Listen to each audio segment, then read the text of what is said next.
الرجیم بسم اللہ الرحمن الرحیم وَإِن مِّنْ أَهْلِ الْكِتَابِ إِلَّا لَيُؤْمِنَنَّ بِهِ قَبْلَ مَوْتِهِ وَيَوْمَ الْقِيَامَةِ يَكُونُ عَلَيْهِمْ شَهِيدًا۔ یہ قرآن کریم کی سورہ نساء کی آیت نمبر 158 ہے۔ گزشتہ درس کے اندر اللہ تبارک و تعالی نے یہود کی کچھ خباثتوں کا ذکر کیا تھا اور ان کے کفر کا ذکر فرمایا تھا کہ ان میں ایک تو کفر انہوں نے یہ کیا کہ اللہ کے ساتھ شریک بھی بنایا، اور دوسرا کفر یہ کیا کہ مریم علیہ السلام پر بہتان لگایا کہ جو عیسیٰ جو لائی ہے تو یہ ولد الزنا ہے، اور پھر ان کی یہ بات یہ قول کہ انا قتلنا المسیح عیسی ابن مریم کہ ہم نے عیسیٰ ابن مریم جو کہ رسول ہیں اللہ کے، اس کو ہم نے قتل کیا۔ تو اللہ نے اس کا جواب دیا تھا کہ نہ تم نے عیسیٰ کو قتل کیا اور نہ ہی تم نے عیسیٰ علیہ السلام کو سولی پہ چڑھایا، بلکہ اللہ تبارک و تعالیٰ نے تمہیں شک اور شبہات کے اندر ڈال دیا، اور آج تک تم شک اور شبہات کے اندر پڑے ہوئے ہو۔ جن لوگوں نے اس معاملے میں اختلاف کیا تھا وہ بھی شک میں پڑ گئے، تو وہ اس کی پوری تفصیل میں نے کب آپ حضرات کے سامنے بتائی تھی کہ کس طرح اللہ تبارک و تعالیٰ نے اپنی حکمت بالغہ، حکمت کاملہ سے جو ہے عیسیٰ علیہ السلام کو روح مع جسد کے ساتھ آسمانوں پر اٹھایا، اور عیسیٰ علیہ السلام کو یہود اور اپنے دشمنوں سے جو ہے ان کی حفاظت فرمائی۔ پھر آگے اللہ تعالیٰ نے یہ بھی بتایا تھا کہ وما قتلوا، یہ یقینی بات ہے کہ انہوں نے عیسیٰ علیہ السلام کو قتل نہیں کیا، شہید نہیں کیا، بل رفعہ اللہ الیہ، بلکہ اللہ تعالیٰ نے ان کو اپنی حکمت سے آسمانوں کی طرف اٹھایا۔ اس کا جواب یہ تھا کہ اللہ تعالیٰ حکمت والے ہیں، جیسا چاہیں کر سکتے ہیں، اللہ تعالیٰ کو کون پوچھ سکتا ہے۔ یہ جو آج کی آیت ہے اس کے اندر بھی ان کی کچھ خباثتوں کا ذکر ہے اور کچھ سزاؤں کا ذکر ہے کہ یہ اہل کتاب بدبخت جو ہیں، جب انہوں نے حضرت عیسیٰ علیہ السلام کی نافرمانی کی، عیسیٰ علیہ السلام کی تکذیب کی، مریم علیہ السلام پر بہتان لگایا اور اللہ تبارک و تعالیٰ کے بہت سارے احکامات کو توڑا، انبیاء علیہ السلام کو شہید کیا، جس طرح حضرت یحییٰ علیہ السلام کو ذبح کیا، زکریا علیہ السلام کو آرے سے چیر دیا، اس طرح اور بہت سارے انبیاء کو شہید کیا ان بدبختوں نے۔ تو اللہ فرماتے کہ یہ عیسیٰ علیہ السلام کے بارے میں تو اہل کتاب کی کوئی جماعت یا کوئی فرد ایسا نہیں ہوگا جو حضرت عیسیٰ علیہ السلام کی موت سے پہلے ان پر ایمان نہ لے آئے،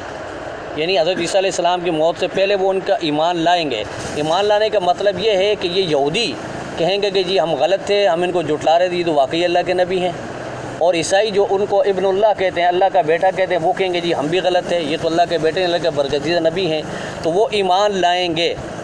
دوسرا مفہوم یہ ہے کہ یہ موت ہی کی ضمیر جو ہے یہ اہل کتاب کے ہر فرد کی طرف راجع ہو، تو مطلب یہ ہوگا کہ اہل کتاب کا ہر فرد اپنی موت سے پہلے، اپنے مرنے سے پہلے جو عیسیٰ علیہ السلام پر ایمان لائے گا۔ کیسے ایمان لائے گا؟ تو اس کی دو وجہ علماء نے بتائی ہیں۔ ایک تو یہ کہ وہ عیسیٰ علیہ السلام کو دیکھیں گے تو جو ان کے عقائد باطلہ ہیں ظاہر ان کو خود بخود رد ہو جائے گا۔ جن لوگوں نے عیسیٰ علیہ السلام کو خدا کا بیٹا کہا، ابن اللہ کہا، ٹھیک ہے، وہ موجود ہو، جب عیسیٰ علیہ السلام موجود تھے یہ بات نہیں تھی کہ عیسیٰ علیہ السلام موجود ہیں تو عیسیٰ علیہ السلام کو ابن اللہ کسی نے نہیں کہا۔ جب عیسیٰ علیہ السلام کو اللہ نے آسمانوں پہ اٹھایا تو پھر اس کے بعد یہ ابنیت کا عقیدہ جو انہوں نے گھڑ لیا، بنا لیا۔ تو عیسیٰ علیہ السلام ان کے سامنے جب آئیں گے تو ان اللہ ربی و ربکم فاعبدوا، تو وہی تقریر ان کے سامنے کریں گے، بھائی میں اللہ کا بندہ ہوں اور اللہ کا رسول ہوں، تو پھر یہ عیسائی جو ہے ایمان لائیں گے۔ اور دوسرا مفہوم یہ ہے کہ اس کا مطلب یہ ہے کہ ہر اہل کفر جو بھی ہو، چاہے مشرک ہو، اہل کتاب ہو، وہ اس وقت عیسیٰ علیہ السلام کی تلوار سے بچ نہیں سکیں گے۔ دنیا میں صرف اور صرف ایمان والے باقی رہیں گے، باقی کوئی اہل کتاب باقی نہیں رہے گا، یا تو ایمان لائیں گے یا پھر ان کو قتل کر دیا جائے گا۔ لیکن علماء نے یہ بھی لکھا ہے کہ اس وقت ان کا ایمان قابل قبول نہیں ہوگا، اس لیے کہ اس وقت جو ہے غیب کے پردے ہٹ چکے ہوں گے اور قرب قیامت کی بالکل نشانی ہوگی عیسیٰ علیہ السلام کا نزول۔ تو جب پردے ہٹ جائیں اور فرشتے موت کے نظر آنے لگیں تو اس وقت موت یا توبہ قبول نہیں ہے، اس سے پہلے اگر کر لیتے تو ان کی توبہ قبول ہوتی۔ اس کی وجہ یہ ہے کہ آگے خود اللہ تعالیٰ قرآن میں فرماتے ہیں کہ یہ ایمان لائیں گے ضرور بے ضرور حضرت عیسیٰ علیہ السلام پر، دونوں یعنی یہود و نصارہ۔ وَيَوْمَ الْقِيَامَةِ يَكُونُ عَلَيْهِمْ شَهِيدًا، اور قیامت کے دن حضرت عیسیٰ علیہ السلام ان پر گواہ ہوں گے، گواہی دیں گے۔ یہودیوں کے بارے میں تو یہ گواہی دیں گے کہ اے اللہ، ان یہودی بدبختوں نے جو ہے میری تکذیب کی، مجھے جھٹلایا اور میرے یعنی کہ قتل کے در پہ ہوئے اور مجھے سولی پر چڑھانے کی کوشش کی گئی۔ اور عیسائیوں کے بارے میں گواہی یہ دیں گے کہ اے اللہ، جب میں تیرے پاس چلا گیا، جب تو نے مجھے آسمانوں پہ اٹھا لیا، انہوں نے مجھے تیرا بیٹا قرار دیا اور میرے کو تیرے ساتھ شریک کیا، اب یہ جو ہے غلط ہیں، اے اللہ میں ان سے بیزار ہوں۔ تو یہ گواہی ان کے خلاف چلی جائے گی۔ ظاہر بات ہے جس کے خلاف اللہ کا نبی گواہی دے، اللہ کے نبی نے فرمایا حدیث میں ہے کہ سب سے بڑا مجرم اس کائنات کے اندر جو ہے دو قسم کے آدمی ہیں۔ ایک وہ آدمی ہے جو نبی کی تلوار سے مارا جائے، اور دوسرا وہ شخص ہے جو نبی کو شہید کرے۔ یعنی نبی کے ہاتھ سے مرنے والا وہ بھی سب سے بڑا مجرم ہے، اور جو نبی کو شہید کرے وہ بھی سب سے بڑا مجرم ہے، اس لیے کہ نبی کسی بے گناہ کے اوپر تلوار نہیں چلاتا جب تک اس کا کوئی گناہ بڑا نہ ہو۔ اور نبی کو شہید کرنا تو یہ تو ظاہر بات ہے کہ نبی اللہ کے برگزیدہ لوگ ہوتے ہیں، اللہ کے منتخب لوگ ہوتے ہیں۔ اس کی مثال یوں سمجھیں کہ اگر مثال کے طور پہ حکومت پاکستان نے اپنا کوئی سفیر متعین کیا کسی ملک کے اندر، کسی علاقے کے اندر، اگر اس کو کوئی مار دے تو حکومت بھرپور ایکشن لیتی ہے، اور پھر اس علاقے کے لوگوں کو جو ہے اکٹھا کیا جاتا ہے کہ بھائی اس مجرم کو پکڑ کے ہمارے حوالے کیا جائے۔ نہیں کرتے تو پورے علاقے کو یعنی کہ پھر بمباری کر کے اس کو نیست و نابود کر دیا جاتا ہے۔ یہ ہوا ہے تاریخ کے اندر کئی واقعات ایسے۔ تو یہ اللہ کے نمائندے ہوتے ہیں نبی، تو جب نبی کی تکذیب کی تو گویا اللہ کی تکذیب کی، تو ان لوگوں کا یہ سب سے بڑا جرم تھا۔ پھر آگے اللہ نے ان کی سزا بتائی کہ یہ یہود جو ہے فَبِظُلْمٍ مِّنَ الَّذِينَ هَادُوا، ان یہودیوں کے ظلم کی وجہ سے، ظلم کیا تھا؟ اللہ کے ساتھ کفر کیا، انبیاء علیہ السلام کو شہید کیا، اور حضرت مریم پہ جو بہتان لگایا۔ اس طرح جو ہے اللہ تعالیٰ نے بہت ساری چیزوں سے منع کیا، ان سے اپنے آپ کو روکا نہیں، یعنی کہ اللہ کے بدعہدی کی اور اللہ کے عہد کو توڑا۔ یہ ظلم سے مراد یہ ہے کہ فَبِظُلْمٍ مِّنَ الَّذِينَ هَادُوا، اور ان یہودیوں کے ظلم کی وجہ سے حرمنا علیہم، ہم نے حرام کر دیا ان کے اوپر طیبات، بعض پاکیزہ چیزیں، حلال چیزیں، احلت لہم وبصدہم، جو احلت لہم جو ان کے لیے پہلے حلال تھی، وبصدہم عن سبیل اللہ کثیرا، اور ان کی اس ہر درمی اور ضد اور کفر کی وجہ سے کہ بہت سارے لوگوں کو یہ اللہ کے راستے سے روکتے تھے، دین حق کی طرف آنے کی اجازت نہیں دیتے، یعنی طرح طرح کی یعنی کہ شک اور شبہات دین کے اندر پیدا کرتے۔ حضور علیہ السلام کے دور میں بھی یہی ہوا کہ یہودیوں نے جو ہے ہر بندے کا جو دل خراب کرنے کی کوشش کی کہ یہ اسلام تو کوئی مذہب نہیں، نعوذ باللہ یہ محمد جو ہے ایسے جھوٹا دعویٰ کر رہا ہے، یہ قرآن کوئی کتاب نہیں، تو اس قسم کی باتیں کر کے لوگوں کے دل کو یعنی کہ خراب کیا گیا۔ اور آج بھی اگر آپ دیکھیں ہمارے مدارس کے اندر ایک کتاب پڑھائی جاتی ہے، فن حدیث کی کتاب ہے، حدیث کے فنون کے متعلق ہے، وہ ایک مستشرق یہودی نے لکھی ہے، ٹھیک ہے نا، یہودی نے لکھی، وہ کمال آپ کو دیکھیں سنیں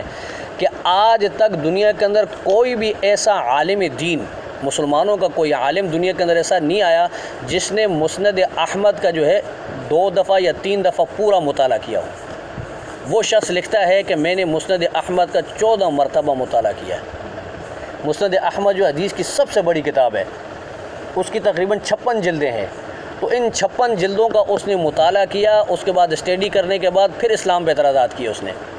تو یہ انہوں نے کیوں حاصل کیا یہ علم؟ اس لیے علم حاصل کیا کہ اسلام کے اوپر اعتراض کیے جائیں، اسلام کے اندر کیڑے نکالے جائیں اور ان کجروی نکالی جائے، مختلف قسم کی یعنی باتیں نکال کر اسلام کو مشکوک بنایا جائے۔ یہ صرف مستشرق جو ہے اس لیے حاصل کرتے ہیں۔ تو آج بھی دنیا کے اندر سب سے ٹاپ کے عالم جو ہے یہودیوں کے اندر موجود ہے، ٹھیک ہے نا جی، وہ ہم سے زیادہ، ہمارے علماء سے زیادہ جانتے ہیں دین اسلام کے بارے میں، قرآن کے بارے میں، حدیث کے بارے میں، فقہ کے بارے میں، یہ سب چیزیں وہ جانتے ہیں، اس لیے وہ جانتے ہیں کہ تاکہ اسلام کے اوپر اعتراض کریں۔ اگر کاش کہ وہ اپنے علم کو جو ہے صحیح راستے پہ استعمال کرتے تو یہ علم ان کے کام آتا۔ تو آگے اللہ تبارک و تعالیٰ نے ایسے ہی لوگوں کے بارے میں آگے اللہ تعالیٰ نے اشارہ بھی دیا ہے، لیکن ان کی ایک اور خباثت یہ تھی کہ وَأَخْذِهِمُ الرِّبَا، یہ لوگوں سے سود لیتے تھے، حالانکہ وقد نہوا عنہ، اللہ تعالیٰ نے ان کو تورات کے اندر منع کیا تھا سود کھانے سے۔ سود جو ہے تمام شریعتوں کے اندر منع تھا، جتنی بھی امتیں آئیں سب کے نزدیک حرام تھا، لیکن ان بدبختوں نے جو ہے سود کا رواج رکھا۔ وَأَكْلِهِمْ أَمْوَالَ النَّاسِ، اور لوگوں کے مال کو ناحق کھاتے رہے باطل طریقے سے۔ اب ان کا نظریہ پیچھے ہم سورہ پڑھ کے آ چکے ہیں کہ جی یہ کہتے تھے کہ جی نہیں یہ تو امی لوگ ہیں، جاہل لوگ ہیں، ان پڑھ لوگ ہیں، ان کا مال کھانا ہمارے لیے بالکل جائز ہے، ہم جس طریقے سے بھی کھائیں، جائز طریقے سے کھائیں یا ناجائز طریقے سے کھائیں، یہ امی ان پڑھ لوگ ہیں، ان کا مال کھانا ہمارے لیے بالکل جائز ہے، روا ہے۔ تو اس قسم کی یعنی کہ من گڑت یہ چیزیں، حالانکہ قرآن میں اللہ تعالیٰ نے صراحتاً فرمایا ہے کہ وَلَا تَأْكُلُوا أَمْوَالَكُمْ بَيْنَكُمْ الْبَاطِلِ، کہ آپس میں ایک دوسرے کا مال جو ہے ناحق طریقے سے نہ کھاؤ۔ کھانے کا طریقہ اللہ نے بتایا تجارت کے ذریعے یا دوسرے معاملات کیے جائیں، اس کے ذریعے اگر ایک دوسرے سے منافع لیا جاتا ہے تو وہ جائز ہے، لیکن ناحق طور پہ کسی کا مال کھانا یہ بالکل جائز نہیں، حرام ہے۔ وَأَعْتَدْنَا لِلْكَافِرِينَ مِنْهُمْ عَذَابًا أَلِيمًا، اور ہم نے عذاب دردناک تیار کر رکھا ہے ان میں سے ان لوگوں کے لیے جو کفر کرتے ہیں، جو اہل کتاب میں سے کفر کرنے والے لوگ ہیں ان کے لیے دردناک عذاب ہے۔ ہاں لیکن الراسخون فی العلم منہم، ان میں سے جو لوگ راسخ فی العلم ہیں، جو علم کے اندر مہارت رکھتے ہیں یہود میں، جیسے عبداللہ بن سلام رضی اللہ تعالیٰ عنہ اور ان کے متعلقین، یہ جو ایمان لائے تھے، اب ان کا علم جو ہے ان کو کام آیا۔ والمؤمنون، اور ایمان والے، یؤمنون بما انزل الیک، وہ ایمان لاتے ہیں اس کتاب پر بھی جو آپ کے اوپر نازل ہوئی یعنی قرآن پاک، وما انزل من قبلک، اور اس کتاب پر بھی جو آپ سے پہلے نازل ہوئی یعنی جتنی بھی کتب سماویہ ہیں ان تمام کے اوپر ایمان لاتے ہیں، والمقیمین الصلاۃ، اور نماز کو قائم کرتے ہیں۔ نماز جو یہ تعلق مع اللہ قائم کرنے کی ایک عظیم چیز ہے کہ جب بندہ نماز پڑھتا ہے تو اس سے اللہ تبارک و تعالیٰ کی ذات کے ساتھ انسان کا تعلق قائم ہوتا ہے، بندے کا تعلق جڑ جاتا ہے، اور بندہ سب سے زیادہ قریب اللہ تبارک و تعالیٰ کی ذات کے جو سجدے کی حالت میں ہوتا ہے۔ جب وہ سجدہ کرتا ہے تو گویا وہ اللہ تبارک و تعالیٰ کے قدموں میں سجدہ کر رہا ہے، اور یہ حدیث بھی ہے، اللہ کے نبی نے فرمایا کہ جب نمازی نماز پڑھتا ہے تو نماز کے اندر جب وہ اللہ اکبر کہتا ہے تو اللہ تبارک و تعالیٰ بالکل نمازی کے سامنے آ جاتے ہیں، اور پھر اگر وہ نمازی اپنی نماز کو خشوع و خضوع سے پڑھ رہا ہوتا ہے تو اللہ تبارک و تعالیٰ اس کے ہر جملے کا جواب دیتے ہیں۔ جیسے اس نے الحمدللہ پڑھا تو آگے اللہ تبارک کو جواب دیتے ہیں، ترمذی کی روایت ہے یہ کہ اللہ تبارک و تعالیٰ اس کے ہر جملے کا جواب دیتے ہیں۔ اور اگر بندہ نماز کے اندر اپنے یعنی کہ خیالات کو ادھر ادھر بھٹکاتا ہے، کبھی دکان کی طرف خیال چلا گیا، کبھی گھر کی طرف چلا گیا، کبھی بچوں کی طرف چلا گیا، کبھی دوسرے معاملات کی طرف، تو اللہ فرماتا ہے کہ میرے بندے اس وقت میرے سے بھی زیادہ کوئی اہم چیز تیرے ذہن میں ہے کہ تو اپنے خیالات کو بھٹکا رہا ہے، میں تیرا رب تیرے سامنے ہوں۔ تو اس وقت بندہ جو ہے بالکل اللہ کے سامنے سجدہ کر رہا ہوتا ہے، تو گویا اللہ تبارک و تعالیٰ کے قدموں میں سجدہ، تو اس سے بڑا اور اعزاز کیا ہوگا بندے کے لیے کہ وہ اپنے محبوب، اپنے معبود اور اپنے خالق کے جو ہے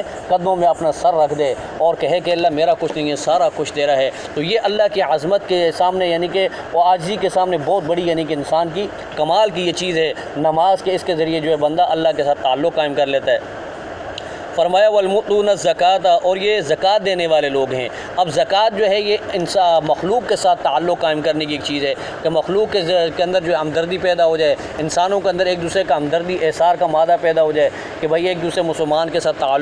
تعاون کیا جائے، اگر کوئی غریب ہے اس کو کھانا دے دیا جائے، اس کے کپڑے دیے جائیں، تو اس طرح کا یعنی کہ تعاون کرنا یہ سب سے اعلیٰ یعنی کہ اللہ تبارک ہمدردی کی ایک بہت بڑی عظیم چیز اللہ نے دی ہے۔ صدقات اس کے بعد آتے ہیں، خیرات اس کے بعد آتی ہے، لیکن زکوٰۃ سب سے اعلیٰ یعنی کہ فرض ہے۔ والمؤمنون باللہ، اور اللہ تبارک و تعالیٰ پر ایمان لاتے ہیں۔ اللہ پر ایمان لانے کا مطلب اور مفہوم یہ ہے کہ اللہ تبارک و تعالیٰ نے جتنے بھی انبیاء بھیجے ان پر بھی ایمان لاتے ہیں، جتنی بھی کتابیں اور صحائف اللہ نے نازل کی ان سب پہ ایمان لاتے ہیں، یہ ایمان باللہ کا مطلب ہے۔ والیوم الآخر، اور آخرت کے اوپر ایمان لاتے ہیں کہ آخرت برحق ہے،